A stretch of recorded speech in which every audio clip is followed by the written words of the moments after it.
So what's the thread that connects history's greatest achievers? Well, actually, it's pretty simple, but it's the complete opposite to how we think today.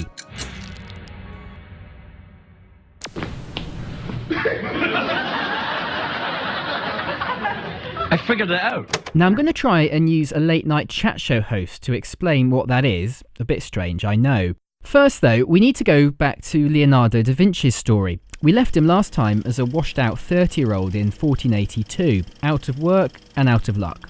And then I did something bad.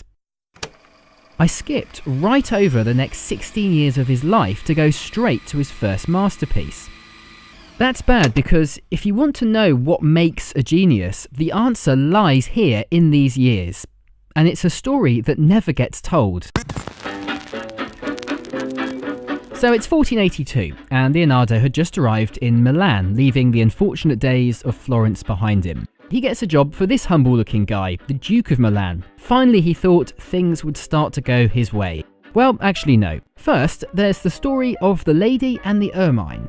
In 1489, he asks him to paint a picture of her and her pet weasel. Fair enough, but if you look closely, you'll see Leonardo puts far more detail into painting the weasel's face than the girl's, and apparently she wasn't happy. Then there's the curse of the giant horse. About 8 years into his time in Milan, he asks him to create something really epic, a gigantic statue of a horse in bronze. Leonardo goes all out on this. He creates countless studies and sketches, he builds a full-size replica in plaster, he even invents a new kind of casting process to make it happen. Then, at the last minute, the Duke decides he needs bronze cannons more than a massive bronze horse, and the project is cancelled. Months and months of work wasted. It was a time of setback after setback. But Leonardo keeps going. And all the time, every single chance he gets, he's drawing, and studying, and sketching, and writing, and prototyping. And he does this, day in, day out, for 16 years.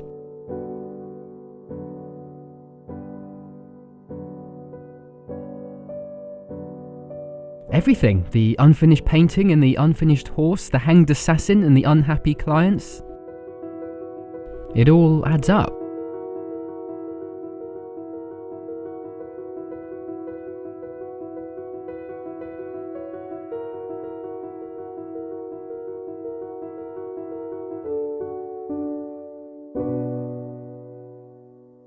Pretty much every big achiever in history has this chapter in their story, and somehow we forget it. I call them the difficult years. In his book Mastery, which studies the patterns of history's biggest achievers, Robert Greene calls it a largely self-directed apprenticeship that lasts some 5 to 10 years and receives little attention because it does not contain stories of great achievement or discovery.